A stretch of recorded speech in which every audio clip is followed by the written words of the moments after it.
Hello everyone, welcome back to this channel. I hope you all are doing well. और आज की इस video के साथ हम अपना एक नया डीएससी स्टार्ट करने वाले हैं। सेमेस्टर 6 के स्टूडेंट्स के लिए रहने वाली है ये वीडियो।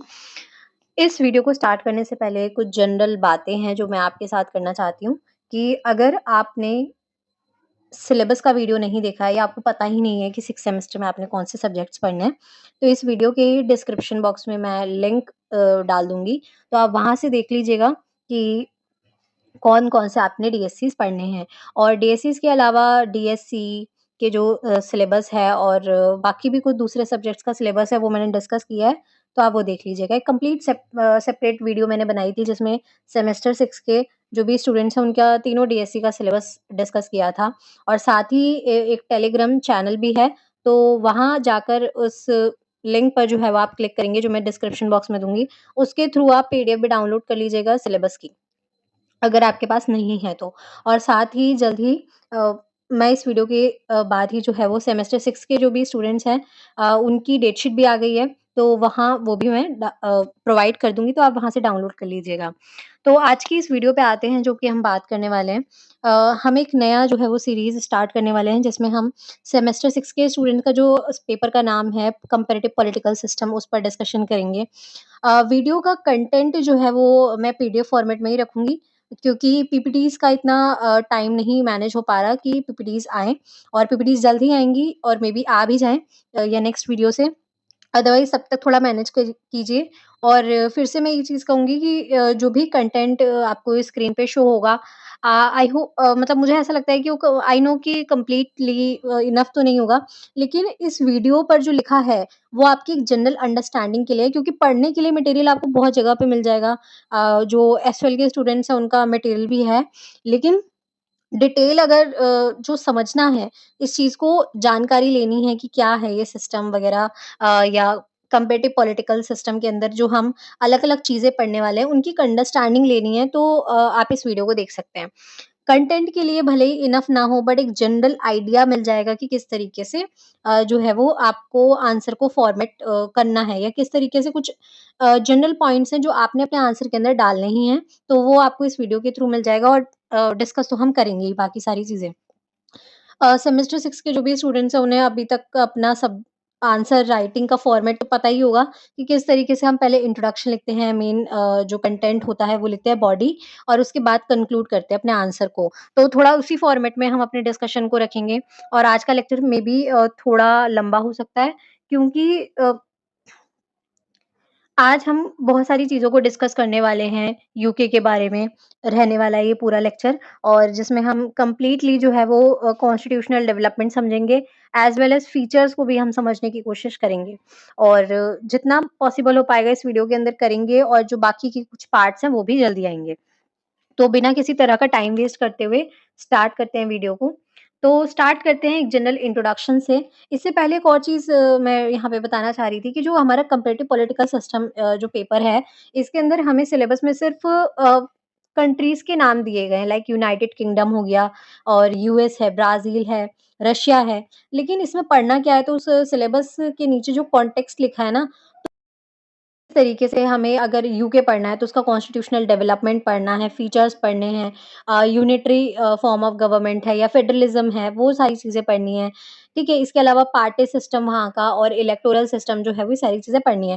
कंपैरेटिव पॉलिटिक्स कोई नया सब्जेक्ट तो है नहीं, इससे पहले भी सेमेस्टर 2 में और 4th में कंपैरेटिव पॉलिटिकल सिस्टम सिस्टम नहीं पढ़ा था, मतलब कंपैरेटिव पॉलिटिक्स पढ़ी थी।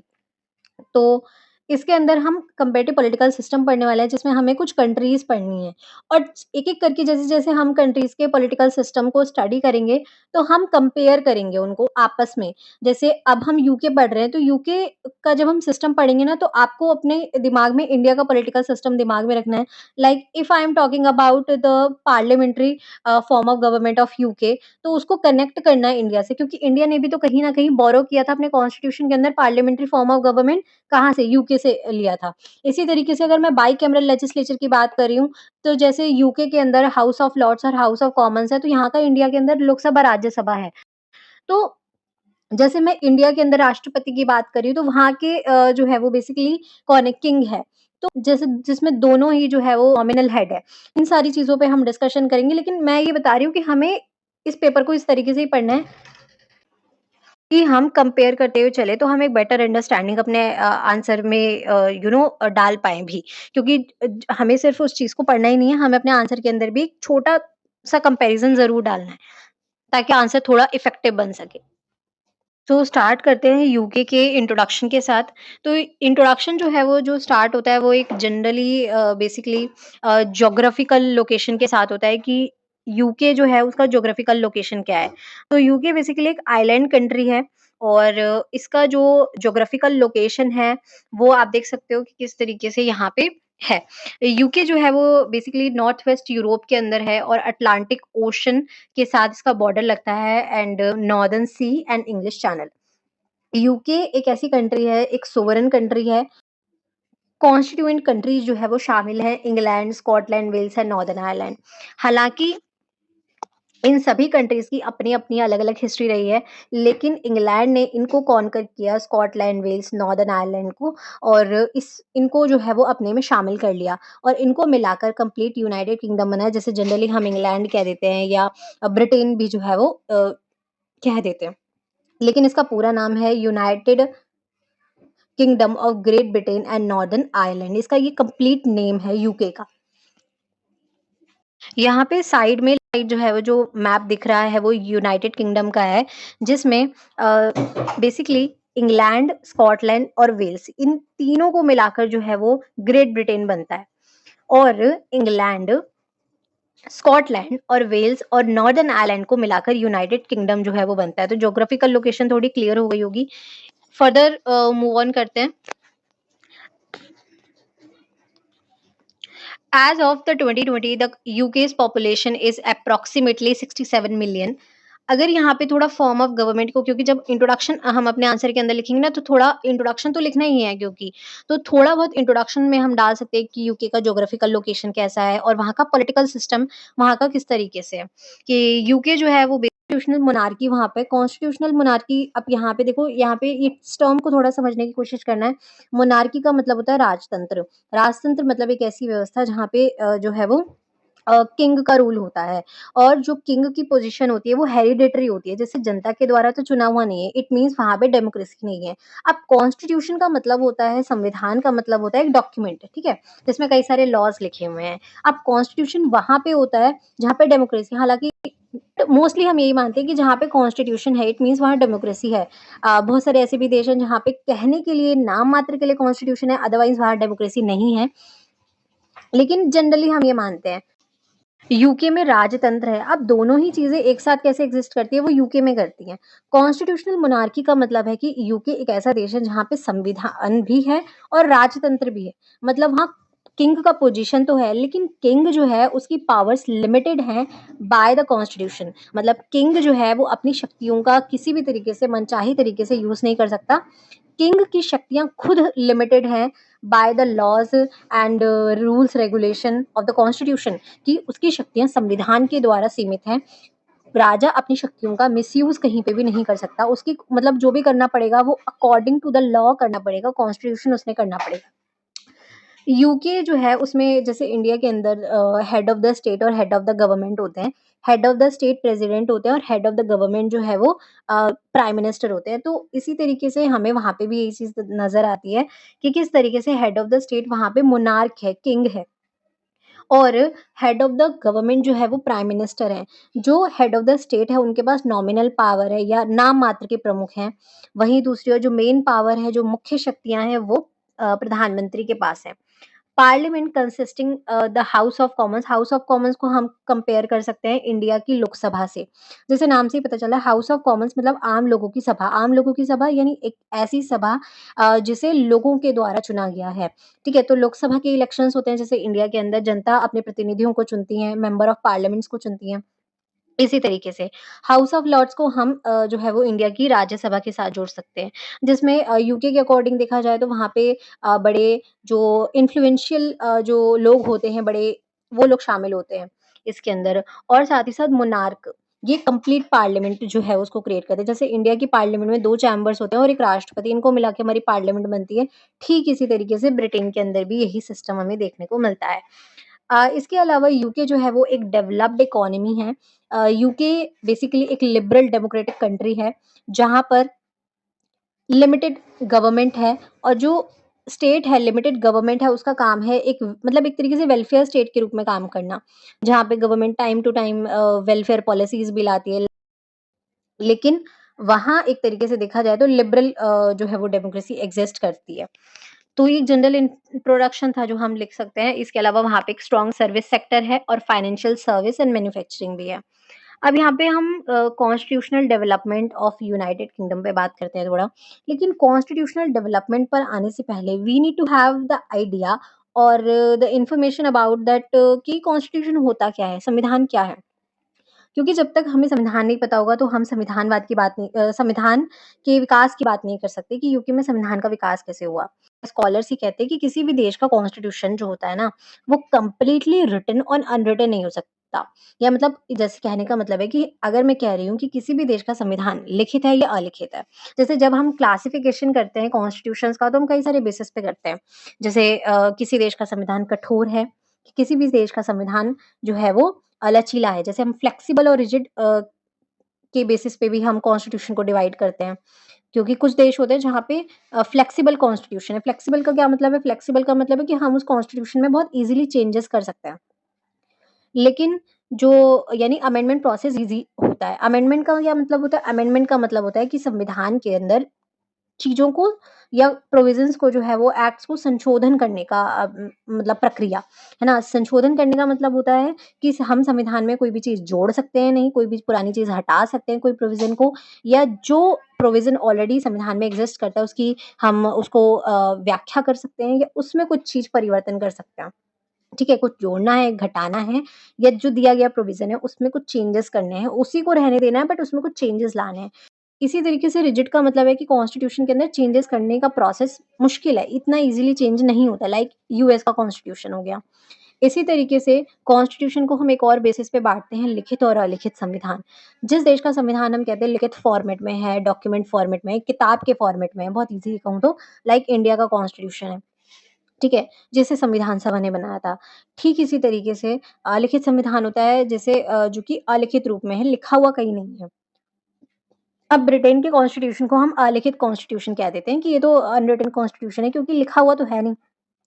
लेकिन किसी भी देश का जो संविधान होता है ना, वो अपने आप में मतलब स्कॉलर्स ये कहते हैं कि 100% हम नहीं कह सकते कि किसी भी देश का कॉन्स्टिट्यूशन 100% लिखा होगा या 100% जो है वो लिखा हुआ नहीं होगा। क्योंकि किसी भी कॉन्स्टिट्यूशन को जब बनाया जाता है, तो हमें कह सकते हैं कि मतलब एक जनरल अंडरस्टैंडिंग के लिए अगर मैं समझाऊँ, तो 80% जो है वो अलिखित अगर मैं मान रही हूँ, तो किसी भी देश के अंदर 20% कॉन्स्टिट्यूशन लिखित रूप में होता है। मतलब हमें कह सकते हैं कि किसी भी देश के अंदर जो कॉन्स्टिट्यूशन को अगर मैं कह रही हूँ कि एक देश का संविधान लिखित है, लाइक इंडिया का एग्ज़ाम्पल ले लेते हैं, तो लिखित है। तो लिखित का मतलब ये नहीं है कि आज हम जो लॉज़ फॉलो कर रहे हैं या आज हम जो भी चीज़ों को हम अपना रहे हैं, वो संविधान में उस टाइम पे लिखी ही लिखी गई थी उस तो हम उन्हीं लॉज़ को 100% उन लिखे हुए लॉज़ को ये फॉलो नहीं कर रहे हैं। बल्कि मेजरली देखा जाए तो हम उन लॉज़ को फॉलो तो कर रहे हैं, लेकिन कुछ प्रोविज़न्स ऐसे भी हैं, एक्ट्स भी हैं जो टाइम टू टाइम गवर्नमेंट लाई है। तो कहने हैं जिनको हम आज के वर्तमान समय में हमारे सिस्टम में अपनाया गया है। तो उसका एक मेजर पार्ट कॉन्स्टिट्यूशन पर बेस्ड है और कुछ पार्ट है जो समय के साथ-साथ जो है वो विकसित होते हैं प्रोविज़न्स, ठीक है? या एक्ट्स आते हैं टाइम टू टाइम या लॉज़ बनते हैं, पॉलिसीज़ बनती हैं, उन चीज़ को हम फ़ॉलो करते हैं। ठीक इसी तरीके से अगर मैं ब्रिटेन के कॉन्स्टिट्यूशन को अलिखित कह रही हूँ, तो अलिखित का मतलब ये नहीं कि वहाँ पे तो कुछ लिखा ही नहीं गया। इसका मतलब है कि वहाँ का मेजर पार्ट लिखित रूप में नहीं है, लेकिन कुछ-कुछ पार्ट ज़रूर है कि वो लिखित फ़ॉर्म में है। लाइक जब हम थोड़ा डिस्कशन करेंगे समझेंगे कॉन्स्टिट्यूशनल डेवलपमेंट पे, तो इसके अंदर मैं ये बताऊँगी कि किस तरीके से मैग्ना कार्टा आया। मैग्ना कार्टा भी एक पेपर फॉर्मेट में था। पिटिशन ऑफ राइट्स आया, वो भी एक पेपर फॉर्मेट में था। बिल ऑफ राइट्स आया, वो भी एक पेपर फॉर्मेट में था। बट बात ये है कि वो कहीं डॉक्यूमेंट के फॉर्म में नहीं थे। अब फिर दोबारा से उस पॉइंट पे चलते हैं जहाँ पे मैंने शुरू करा था कि संविधान होता क्या है? थोड़ी-सी एक बेसिक अंडरस्टैंडिंग हमें मुझे देनी लगी कि ज़रूरी थी कि हम ब्रिटेन के कॉन्स्टिट्यूशन को जो है ना वो कह देते हैं कि अनरिटन है। तो अनरिटन अपने आप में एक सही शब्द नहीं है। अगर हम कहें कि अनकोडिफाइड है तो वो ज़्यादा सही है। तो यहाँ पे मैं बता रही थी कि संविधान होता क्या है? एक डेफिनिशन कहूँ तो हमें कह सकते हैं कि संविधान एक लॉ बुक है। है ना? लॉ बुक है, एक कानून की किताब है, जिसमें बहुत सारे लॉज़ दिए गए हैं, ठीक है?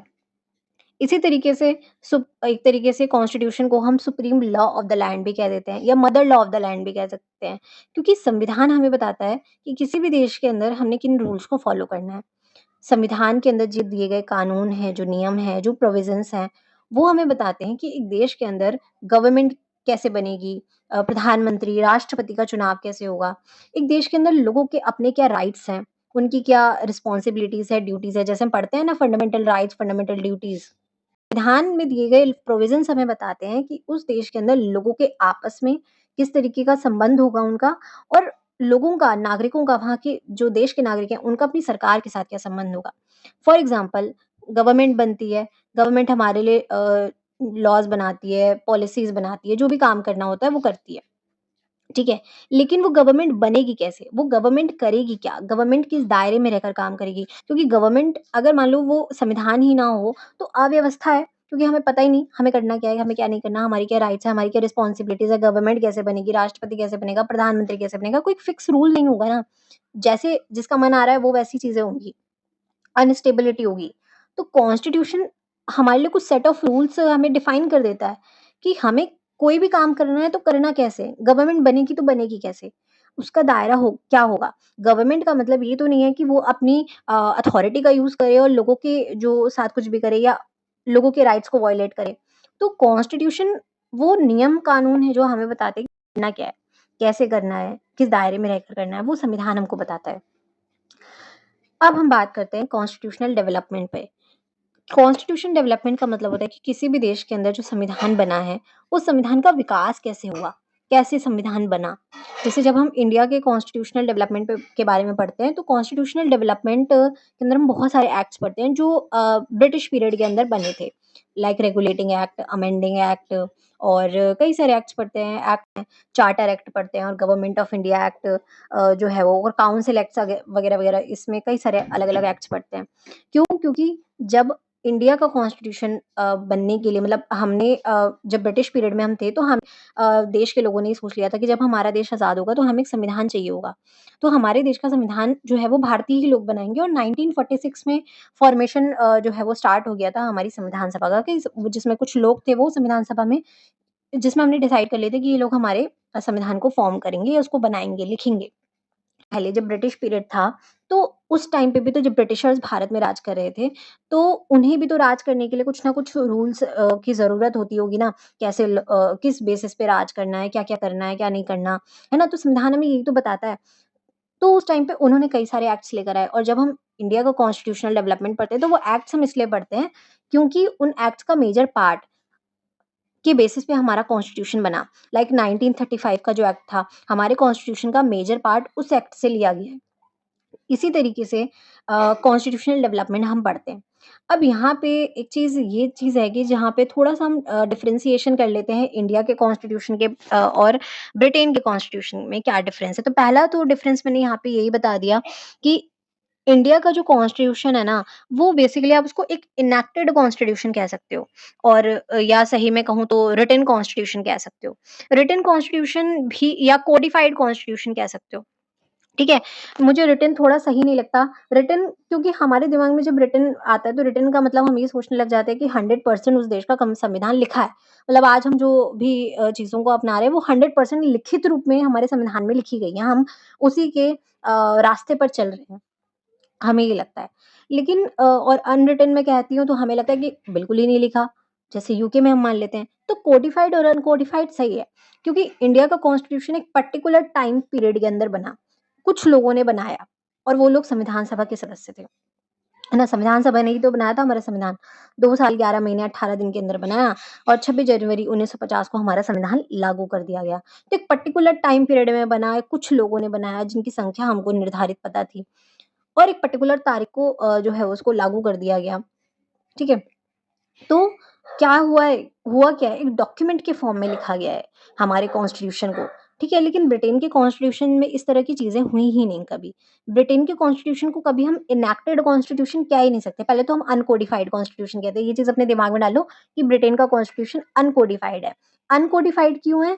क्योंकि ऐसा नहीं है कि वहाँ पे 100% कुछ नहीं लिखा गया, बल्कि उसका मेजर पार्ट अनरिटन है और वो कोई डॉक्यूमेंट के फॉर्म में कहीं नहीं है। डॉक्यूमेंट क्या होता है कि बहुत सारे लॉज़ थे, उनको इकट्ठा करके मैंने किताब बना दी, वो डॉक्यूमेंट है। लेकिन वहाँ पे जो सोर्सेज़ हैं अलग-अलग, अलग-अलग जो चीज़ें वो बिखरी हुई हैं, उनको इकट्ठा करके कंपाइल करके वहीं वहाँ कभी कॉन्स्टिट्यूशन नहीं बना। Like petition of rights, bill of rights, ये सब कुछ ना कुछ फॉर्मेट में तो रिटन फॉर्मेट में है, लेकिन वो कहीं मतलब देखा जाए तो उनका कंपाइलेशन नहीं किया गया। दूसरी चीज़, ब्रिटेन के कॉन्स्टिट्यूशन को इवॉल्व्ड कॉन्स्टिट्यूशन कहते हैं, जो समय के साथ विकसित हुआ है। आमतौर पे मानते हैं कि किसी भी देश का जो संविधान होता है ना, वो तब बनता है जब उस देश की शासन व्यवस्था में कोई चेंज आता है। फॉर एग्ज़ाम्पल लाइक इंडिया का ही एग्ज़ाम्पल था, लाइक ब्रिटिशर्स ने 200 सालों तक राज किया और बहुत बड़े लेवल पर एक्सप्लॉइटेशन हुआ, कोलोनियलिज़्म था इंडिया के अंदर और उसके बाद जाके 1947 में आफ्टर द इंडिपेंडेंस हमारा कॉन्स्टिट्यूशन को इम्प्लीमेंट किया गया। तो एक पर्टिकुलर और जो है वो टाइम पीरियड के अंदर बना और हमने देखा कि एक रिजीम चेंज हुई कि किस तरीके से कोलोनियलिज्म था और उसके बाद जब आफ्टर द इंडिपेंडेंस इंडिया ने डेमोक्रेसी को एस्टैब्लिश किया और हमारा देश गणतंत्र बना, रिपब्लिक बना, जब 26 जनवरी 1950 को भारतीय संविधान लागू हुआ।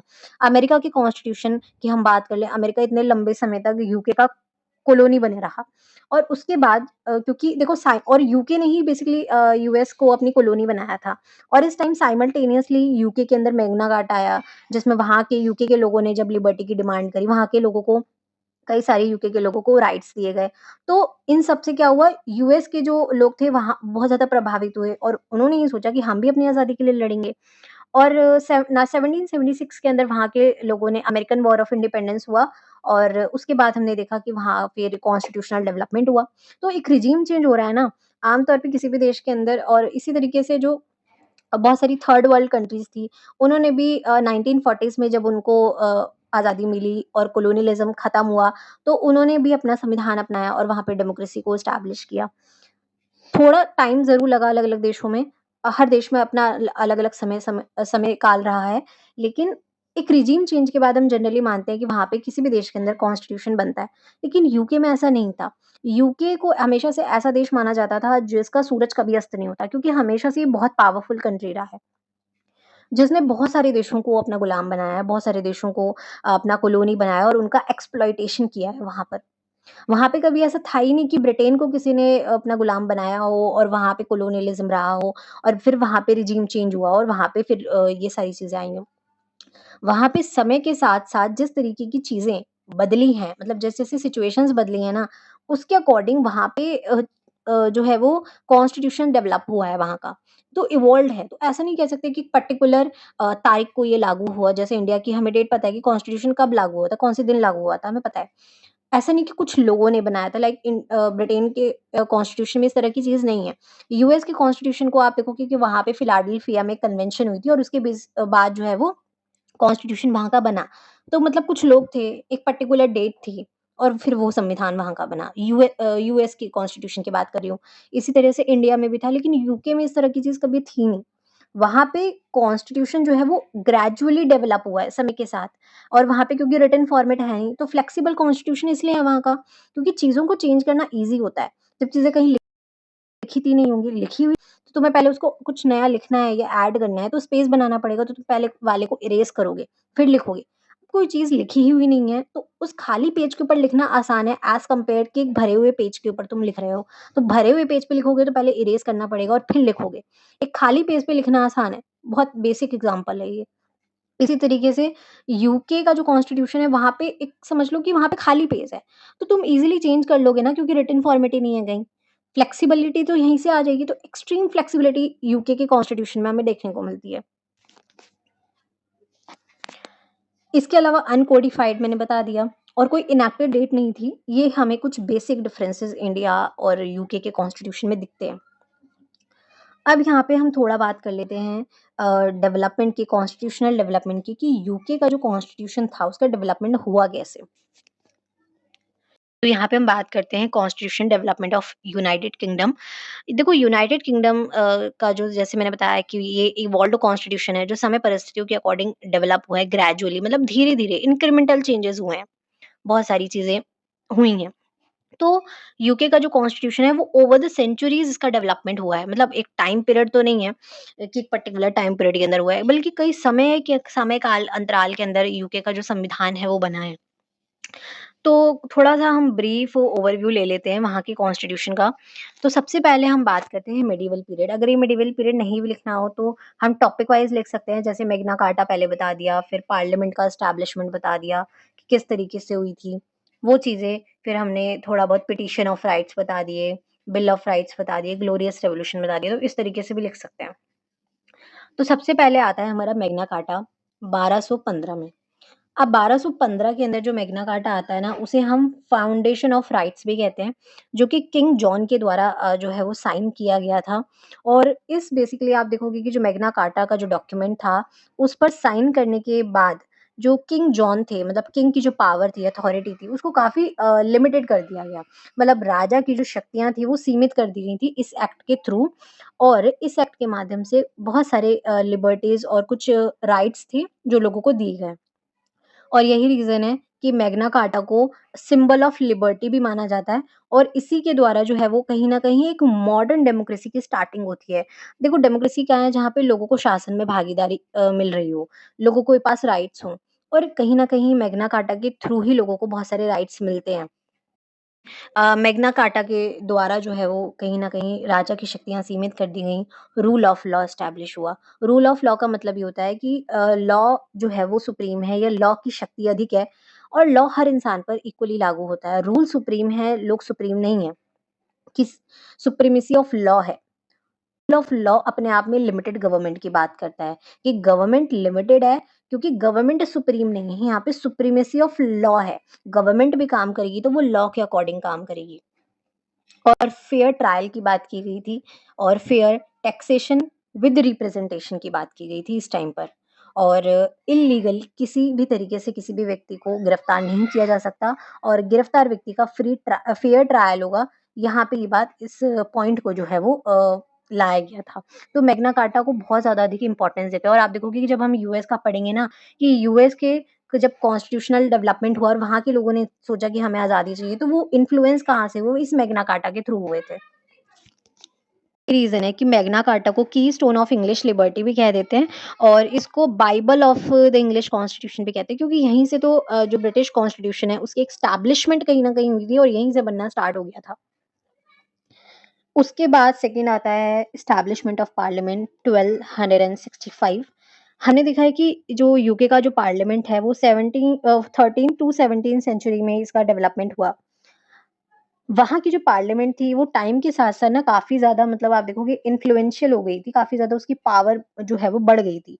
और यही कारण है कि जब हम यूके के कॉन्स्टिट्यूशन की विशेषताओं की बात करते हैं, फीचर्स की बात करते हैं, तो यूके के जो पार्लियामेंट है उसको हम सोवरेन पार्लियामेंट भी कह देते हैं, या इसकी विशेषता मानी जाती है यूके के कॉन्स्टिट्यूशन की।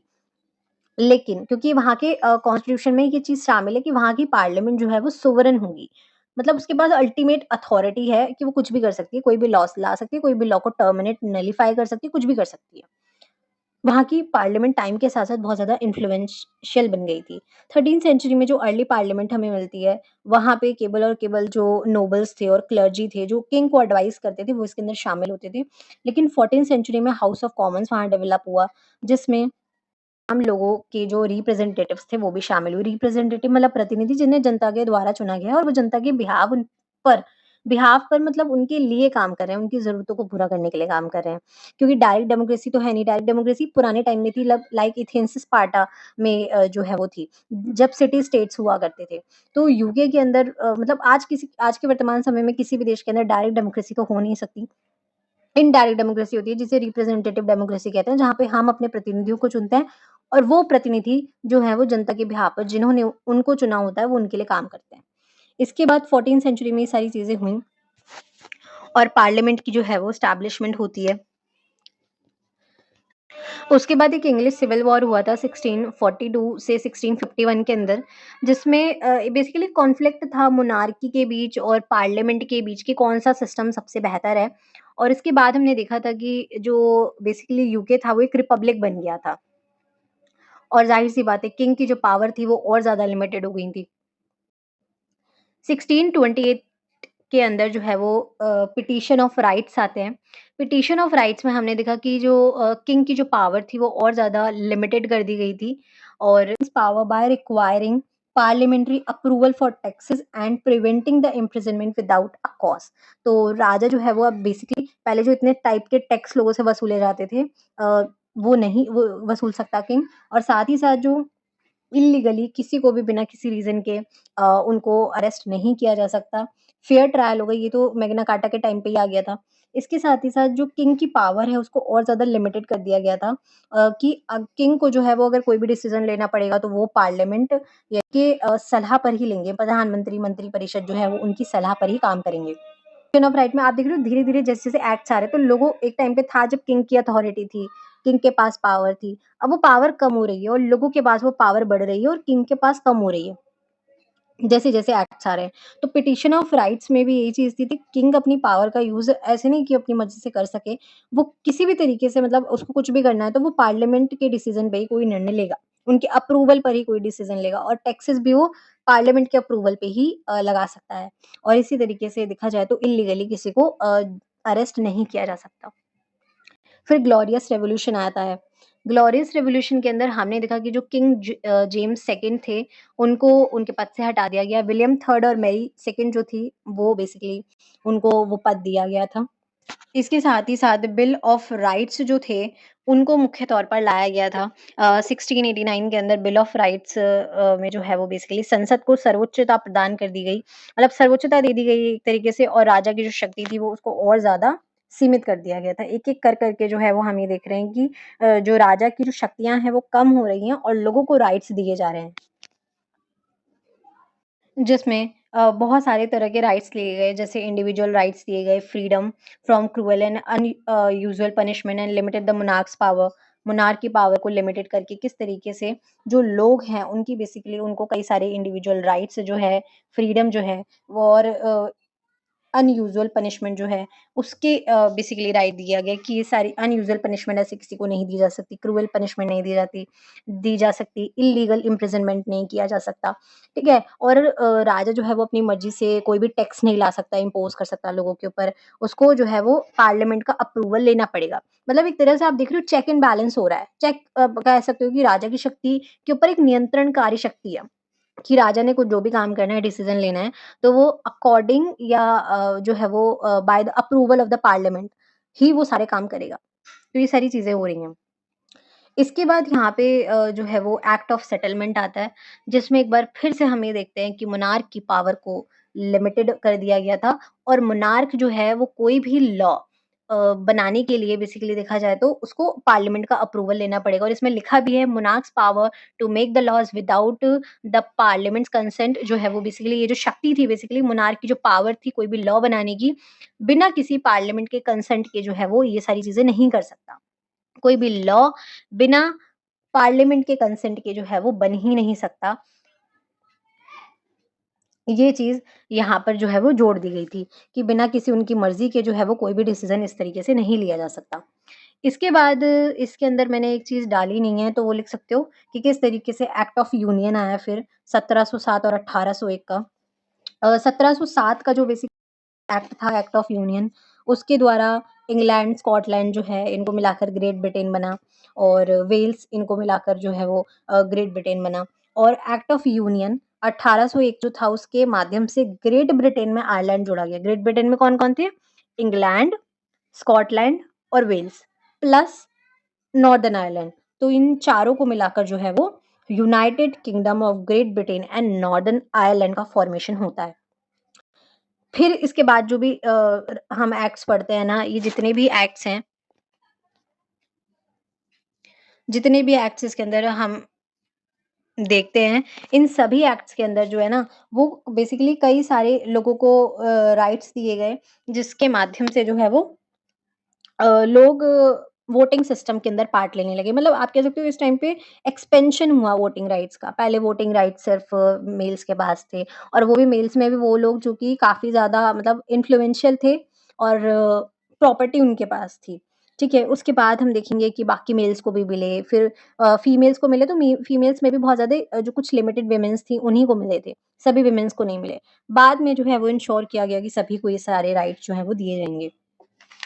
इसमें हम देख लेते हैं जो पहला रिफ़ॉर्म एक्ट आया था 1832 का, इसमें एक्सपेंड किए गए वोटिंग राइट्स को मेन को, पर केवल और केवल जो प्रॉपर्टी ओनर्स थे वहीं तक ये सीमित था। दूसरा एक्ट लाया गया था दूसरा रिफ़ॉर्म एक्ट था 1867, इसके माध्यम से वोटिंग राइट्स को थोड़ा-सा एक्सपेंड तो किया गया, लेकिन वो अभी तक सिर्फ़ मेन तक सीमित था, जिसमें वर्किंग क्लास मेन को भी शामिल किया गया।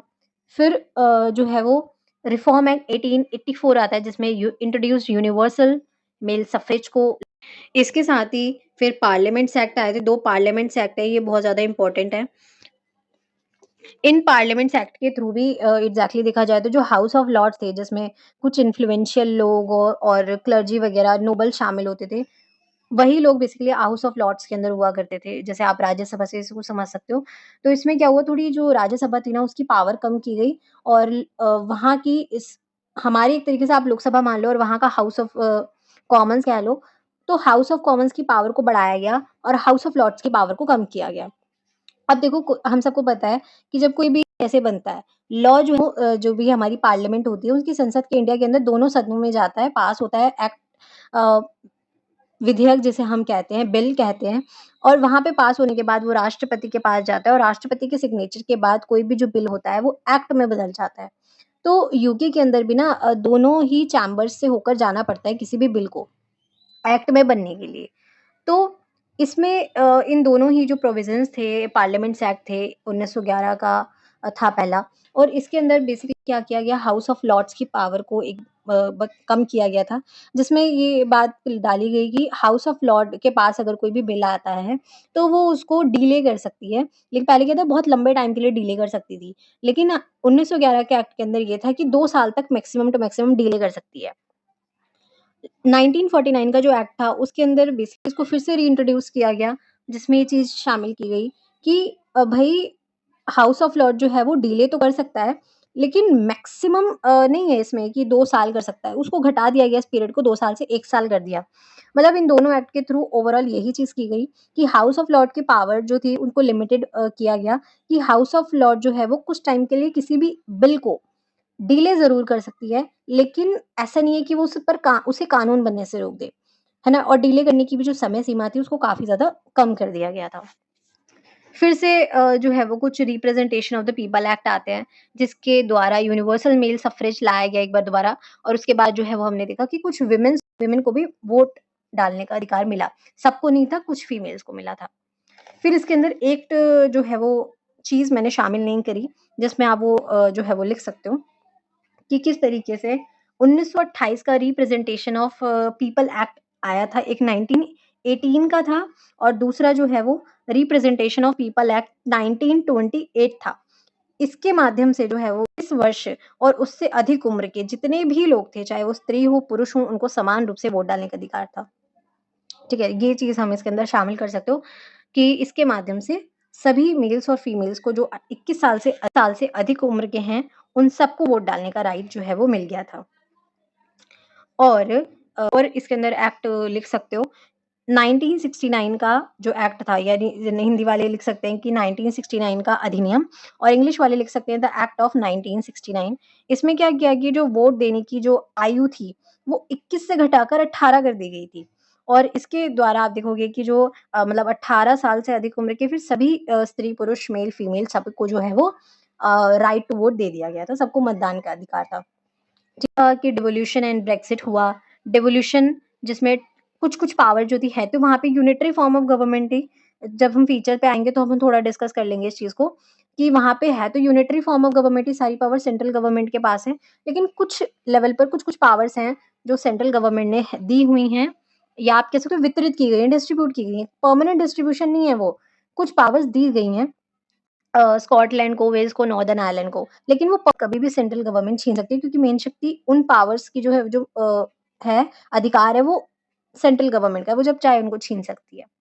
फिर यूरोपीय यूनियन का पार्ट बना था, हमने देखा यूके और लेकिन 2016 के अंदर जो है वो ब्रेक्सिट हो गया था और फिर कॉन्स्टिट्यूशनल रिफॉर्म एक्ट आया जिसके द्वारा यूके के जो सुप्रीम कोर्ट थी 2009 में वो उसका एस्टैब्लिशमेंट हुआ। तो ये कंप्लीट देखोगे कि कॉन्स्टिट्यूशनल डेवलपमेंट है वहाँ के कॉन्स्टिट्यूशन का कि कैसे-कैसे बना।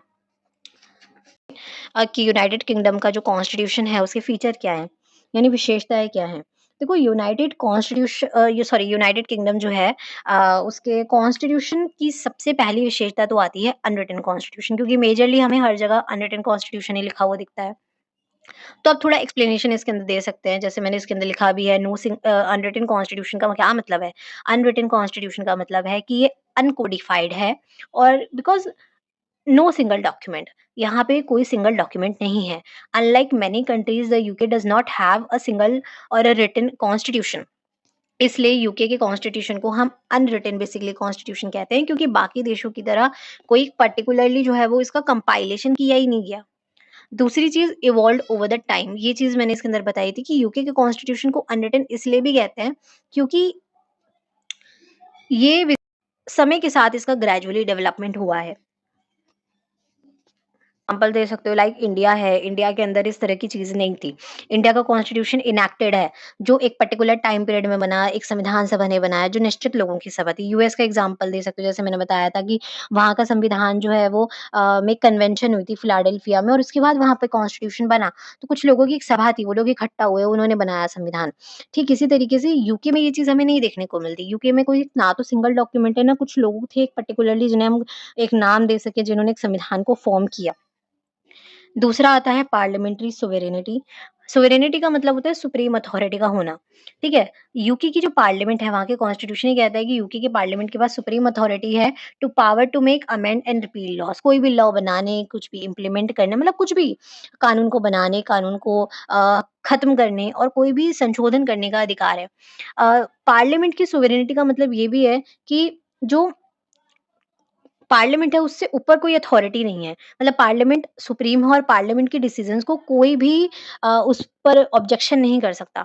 जैसे आप देखोगे कि इंडिया के अंदर और यूएस के अंदर भी चेक एंड बैलेंस का सिस्टम है। चेक एंड बैलेंस का सिस्टम का मतलब है कि जितने भी हमारे सेपरेशन ऑफ पावर है क्योंकि दोनों कंट्रीज़ के अंदर तो विधायिका, कार्यपालिका, न्यायपालिका जो है वो उनके पास अपनी-अपनी शक्तियाँ हैं। लेकिन और शक्तियों को बाँटा गया है। लेकिन एग्ज़ैक्टली एक तरीके से आप देखो व्यावहारिक रूप से तो हर जो अंग है सरकार का वो एक-दूसरे के ऊपर नज़र रखता है, चेक एंड बैलेंस रखता है कि इससे क्या होता है एक बैलेंस ऑफ पावर जो सरकार का अंग है वो अपनी शक्ति का दुरुपयोग नहीं कर सकता। लेकिन यहाँ पर चीज़ नहीं देखने को मिलती। यहाँ पे हम ये देखते हैं कि यहाँ पे जो मेन पावर है वो दी गई है कॉन्स्टिट्यूशन के अंदर पार्लियामेंट को दी गई है। हालाँकि अब ये चीज़ नहीं है मतलब वहाँ पे ये चीज़ भी हमें यूके के कॉन्स्टिट्यूशन में है कि कुछ-कुछ लेवल पे हमें थ्योरी और प्रैक्टिस में अंतर नज़र आता है। कहने के लिए वहाँ संविधान में दिया गया है कि राजतंत्र है, लेकिन इन रियलिटी हम जो है वो वहाँ के देखा जाए तो डेमोक्रेसी है, कॉन्स्टिट्यूशनल मोनार्की है। थ्योरी में दिया गया है जैसे वहाँ पे ये चीज़ दी गई है कि वहाँ पे पार्लियामेंट्री सोवेरेनिटी है बट अब हम देख रहे हैं टाइम के साथ-साथ वहाँ की जो अ, कैबिनेट है उसकी पावर टाइम के साथ बढ़ रही है। तो वहाँ पे जो है वो पार्लियामेंट्री सोवेरेनिटी का कहने का मतलब यही है कि वहाँ की जो न्यायपालिका है ना, वो संसद के किसी भी कानून को असंवैधानिक घोषित नहीं कर सकती। यानी no court can declare acts of parliament to be invalid. ये सारी चीज़ें हैं। ठीक है। इसके अलावा देखा जाए तो ये भी एक आप सोवेरेनिटी के अंदर डाल सकते हो कि टाइम के साथ जो भी पार्लियामेंट बनती है संसद का फॉर्मेशन होता है, तो ये चीज़ नहीं होती कि जो आगे आने वाली संसद होगी वो इस समय की संसद के बने हुए कानूनों को फ़ॉलो करेगी या इस टाइम की जो संसद है वो पिछली संसद के बने हुए कानूनों को फ़ॉलो करेगी, ये चीज़ नहीं है। ठीक है? यहाँ पे ये चीज़ हमें नज़र आती है। इसके अलावा सेपरेशन ऑफ पावर यहाँ पे भी सेपरेशन ऑफ पावर है। लेजिस्लेचर, एग्जीक्यूटिव और जुडिशरी यूके में भी है। जहाँ पे पावर्स को बाँटा गया है। अब देखो एक चीज़ बीच में मेरे ध्यान आई है जो मुझे लगा कि मैं बोलूँ। एक होता है सेपरेशन ऑफ पावर दूसरा होता है हमारा बेसिकली डिसेंट्रलाइज़ेशन। तो डिवीज़न ऑफ पावर और सेपरेशन ऑफ पावर में फ़र्क यही है कि डिसेंट्रलाइज़ेशन का मतलब होता है कि वर्टिकल डिवीज़न ऑफ पावर। यहाँ से इससे क्लियर दिख रहा होगा। Wait a minute. Vertical division of power यानी कि जो शक्ति है ना उसका बेसिकली वर्टिकली मैंने बांट दिया है। वर्टिकल का मतलब होता है इस तरीके से और हॉरिजॉन्टल का मतलब होता है इस तरीके से। ठीक है। तो डिसेंट्रलाइजेशन का मतलब होता है कि अलग अलग लेवल्स पे पावर को बांट देना। जैसे सबसे पहले हमारी सेंट्रल गवर्नमेंट होती है टॉप पर। फिर स्टेट गवर्नमेंट जो है वो इसके अंदर आती है और उसके बाद जो है वो लोकल गवर्नमेंट होती है। इसी तरीके से सेपरेशन ऑफ पावर का मतलब होता है हॉरिजॉन्टली पावर को बांट देना। ठीक है, सेपरेशन ऑफ पावर के अंदर जो है वो पहले विधायिका होती है, फिर कार्यपालिका होती है और फिर हमारी न्यायपालिका होती है। विधायिका जो है उसके अंदर कौन होती है, हमारी संसद है विधायिका। इसके साथ ही साथ जो है वो पार्लियामेंट जिसे हम कहते हैं, एग्जीक्यूटिव जिसमें हमारी गवर्नमेंट होती है और जुडिशरी जिसमें हमारे कोर्ट्स आते हैं। जैसे इंडिया में हमारे 3 टाइप के कोर्ट्स हमें देखने को मिलते हैं। इसी तरीके से सुप्रीम कोर्ट है, हाई कोर्ट है और उससे नीचे जो है वो हमारे अ, अधीनस्थ न्यायालय आ जाते हैं। ठीक है? इसी तरीके से यहाँ पे जो डि डिसेंट्रलाइज़ेशन होता है, यहाँ पे पावर जो है वो इस तरीके से बाँट दी गई है। जिसमें जो है वो बेसिकली सेंट्रल गवर्नमेंट आती है, फिर स्टेट गवर्नमेंट आती है, फिर उसके बाद लोकल गवर्नमेंट जो है वो उसको आती है। तो इस तरीके से इसे डिसेंट्रलाइज़ेशन कहते हैं और इसे सेपरेशन ऑफ पावर कहते हैं। और यहाँ पे भी चेक एंड बैलेंस है, like each branch has some ability to check and balance to others. लेकिन कॉन्स्टिट्यूशन के अंदर एक तरीके से देखा जाए तो सोवेरेनिटी ऑफ पार्लियामेंट की बात की गई है, जहाँ पे न्यायपालिका जो है वो पार्लियामेंट के काम पर ऑब्जेक्शन नहीं कर सकती। तो थोड़ा एक्सेप्शन भी या विरोधाभास भी यहाँ पे देखने को मिलता है। इसके बाद आता है कॉन्स्टिट्यूशनल कन्वेंशंस। कॉन्स्टिट्यूशनल कन्वेंशंस यानी कुछ संवैधानिक परंपराएँ हैं। यूके का जो कॉन्स्टिट्यूशन है क्योंकि वो समय के साथ डेवलप हुआ है। तो यहाँ पे कन्वेंशंस या अपनी परंपराओं का बहुत इम्पोर्टेंट रोल है। परंपराएँ मतलब कि यहाँ पे आप कह सकते हो कि कॉन्स्टिट्यूशनल कन्वेंशंस का मतलब होता है कुछ पॉलिटिकल ट्रेडिशन, कुछ ऐसी चीज़ें, कुछ ऐसे रूल्स, लॉज़ नहीं है यहाँ इसका मतलब है कुछ रूल्स, ऐसी चीज़ें जो पॉलिटिकल सिस्टम में बहुत पुराने टाइम से मानी जा रही हैं और जैसे होता है ना कुछ परंपराएँ होती हैं, जैसे हम कहते हैं हमारी हमारे परिवार की कुछ परंपराएँ हैं और वो हम पुराने टाइम से हमारे पूर्वजों के समय से फॉलो कर रहे हैं। तो कॉन्स्टिट्यूशनल कन्वेंशन का मतलब है कुछ ऐसी परंपराएँ, कुछ ऐसी चीज़ें, ट्रेडिशन जो बहुत पुराने समय से वहाँ के पॉलिटिकल सिस्टम में लोग यूज़ कर रहे हैं, मतलब अपना रहे हैं। वो कोई लॉ नहीं है, वो ऐसी चीज़ें नहीं है कि लॉ लॉ में क्या होता है, लॉ में लेजिटिमेसी होती है, एक अथॉरिटी होती है कि भैया मैंने इन चीज़ को फॉलो नहीं करा, तो मुझे उसके बदले में गवर्नमेंट क्या करेगी, पनिश करेगी, मुझे सज़ा देगी। अब वो फाइन के फॉर्म में हो सकता है या मुझे जेल में डाल देगी या जो भी है। ठीक है? लेकिन कन्वेंशंस वहाँ के लोग फॉलो करते हैं। अब देखो ये चीज़ है कि कुछ देश में होता है कॉन्स्टिट्यूशन और कॉन्स्टिट्यूशनलिज़्म, ठीक है? ये 2 टर्म्स हमें पता होंगी। संविधान मैंने बता ही दिया, उस पे मुझे नहीं लगता डिस्कस करने की ज़रूरत है। ल संविधान एक लॉ आप कह सकते हो, लॉ बुक है। और कॉन्स्टिट्यूशनलिज़्म का मतलब होता है कि संविधानवाद, मतलब संविधान में दिए हुए लॉज़ को हम कितना फॉलो कर रहे हैं, उनको ज़मीनी स्तर में हम अपना रहे हैं या नहीं। यानी बहुत सारे देश ऐसे आपको मिलेंगे जहाँ पे संविधान है, एक डॉक्यूमेंट है जिसमें लॉज़ दिए गए हैं, लेकिन इम्प्लीमेंट तो वो कहीं होते हुए नज़र नहीं आ रहे। ज़मीनी स्तर पे तो लॉज़ है ही नहीं, ज़मीनी स्तर पे उनको फॉलो कोई कर नहीं रहा, लॉ को लोग वायलेट कर रहे हैं। तो लेकिन यहाँ पे आपको देखोगे संविधान नहीं है कहीं, मतलब कहने के लिए तो संविधान नहीं है ना, अनरिटन ही तो कह देते हैं कि कहीं लिखित तो है नहीं, हमें तो एक डॉक्यूमेंट के फॉर्म में कहीं कंपाइलेशन तो उनका नहीं किया गया। मतलब मान लो कि संविधान है ही नहीं, लेकिन वहाँ संविधानवाद है, ठीक है? तो वहाँ हम लोग कन्वेंशंस को फॉलो करते हैं। कुछ अनरिटन लॉ रूल्स हैं जो कहीं लिखे नहीं हैं, लेकिन बिहेवियर में लोग उनको अपनाते हैं। जैसे वहाँ के कन्वेंशन जैसे ये है कि जो मंत्रि परिषद होगी ना, वो संसद के प्रति उत्तरदायी होगी, ठीक है? यानी हाउस ऑफ कॉमन्स के प्रति उत्तरदायी होगी। ये एक बड़ी कन्वेंशन है। ये एक बड़ी कन्वेंशन है कि वहाँ का जो बेसिकली हाउस ऑफ कॉमन्स का जो स्पीकर होगा, उसका संबंध राजनीति से नहीं होगा।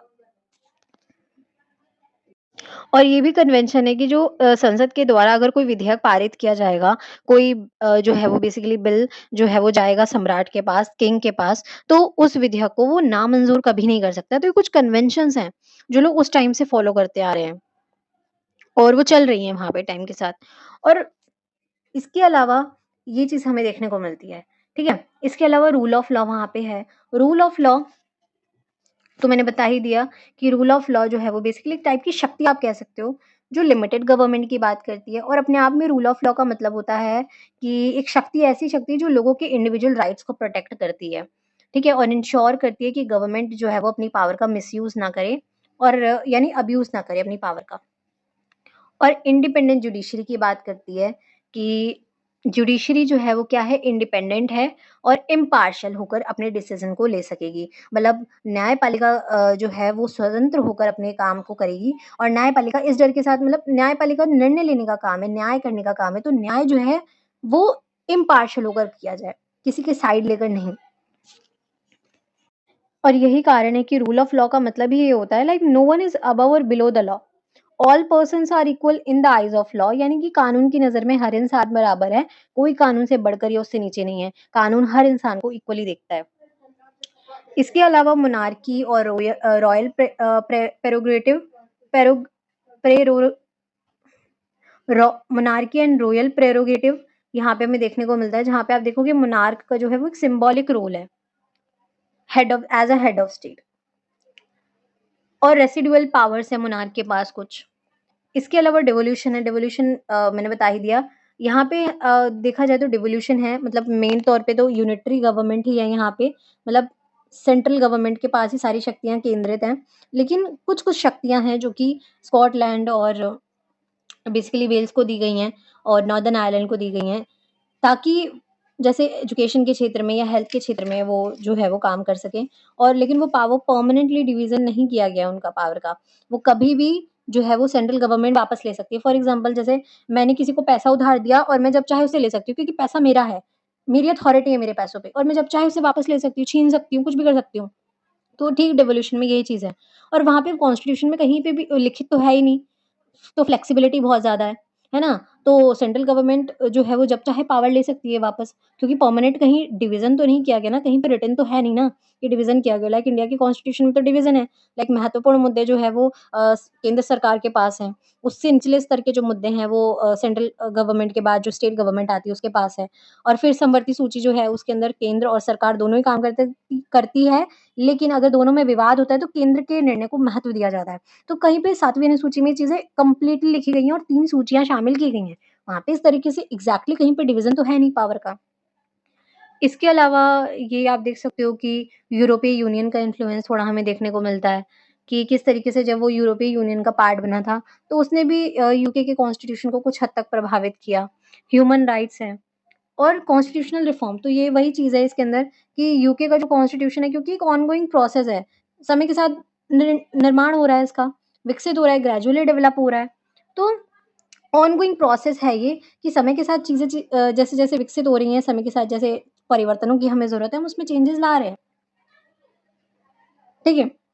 इसके अलावा आप ये भी डाल सकते हो इवोल्यूशन ग्रोथ कि किस तरीके से टाइम टू टाइम जो है वो, मतलब ये इसी के अंदर पॉइंट शामिल कर सकते हो कि समय के अकॉर्डिंग, परिस्थितियों के अकॉर्डिंग कॉन्स्टिट्यूशन डेवलप हो रहा है। फ्लेक्सिबिलिटी यहाँ के कॉन्स्टिट्यूशन में काफ़ी ज़्यादा है कि हम बहुत ईज़िली इसको चेंज कर सकते हैं। यूनिटरी गवर्नमेंट भी इसका एक फीचर है कि किस तरीके से, ये चीज़ें मैंने शामिल नहीं करी है, आप चाहो तो इसको लिख सकते हो कि यूनिटरी गवर्नमेंट है, यहाँ पे सारी पावर सेंट्रल गवर्नमेंट के पास कंसंट्रेटेड है। बाइकैमरलिज़्म है, 2 सदनीय व्यवस्था है, house of lords, house of common. House of commons में डायरेक्टली जो इलेक्टेड मेंबर्स होते हैं वो शामिल होते हैं। हाउस ऑफ लॉर्ड्स में हेरिडेटरी मेंबर्स होते हैं, ये हेरिडेटरी चैम्बर है, जिसमें नॉमिनेटेड मेंबर्स होते हैं। इसके अलावा कॉन्स्टिट्यूशनल मोनार्की, ये भी इसकी एक विशेषता है कि मोनार्क है, लेकिन मोनार्क की पावर जो है वो लिमिटेड है बाय द कॉन्स्टिट्यूशन, क्योंकि वो अपनी पावर का मिसयूज़ नहीं कर सकता। जो मोनार्क है, वो जो भी काम करता है, कॉन्स्टिट्यूशन के अकॉर्डिंग करता है। कॉन्स्टिट्यूशनल मोनार्की इसकी एक विशेषता है कि किस तरीके से मोनार्क है, लेकिन मोनार्क की जो पावर है वो लिमिटेड है बाय द कॉन्स्टिट्यूशन, कि वो अपनी मर्ज़ी से कोई भी अपनी पावर का मिसयूज़ नहीं कर सकता, उसकी पावर लिमिटेड है। इसके अलावा सुप्रीमेसी ऑफ पार्लियामेंट तो इसके अंदर मैंने डिस्कस ही कर दिया। That is it for the today. बहुत, मतलब एक कॉन्सेप्चुअल क्लैरिटी आपको इस टॉपिक की मिली होगी कि यूके का कॉन्स्टिट्यूशन बना कैसे? उसकी कॉन्स्टिट्यूशन के फीचर्स कैसे हैं? यूके का संविधान है तो है क्या? संविधान क्या होता है? ये कुछ बेसिक कॉन्सेप्ट्स थे, कुछ टर्म्स थी like constitutional monarchy, devolution, decentralisation, separation of powers, ये कुछ चीज़ें थी जो इसके अंदर डिस्कस की गईं। और that's it for the today. I hope आपको ये वीडियो अच्छी लगी होगी। अगर वीडियो अच्छी लगी हो तो वीडियो को लाइक, शेयर ज़रूर कीजिएगा अपने फ्रेंड्स के साथ। अगर जिसको भी ये वीडियो थोड़ी समझने में दिक्कत हुई हो तो एक बार दोबारा से देखिएगा। जितने भी डाउट्स थे वो क्लियर हो गए होंगे आपके। और ये वीडियो कैसी लगी, इस वीडियो के कमेंट बॉक्स में मुझे ज़रूर बताइएगा। सब्सक्राइब करना मत भूलिएगा।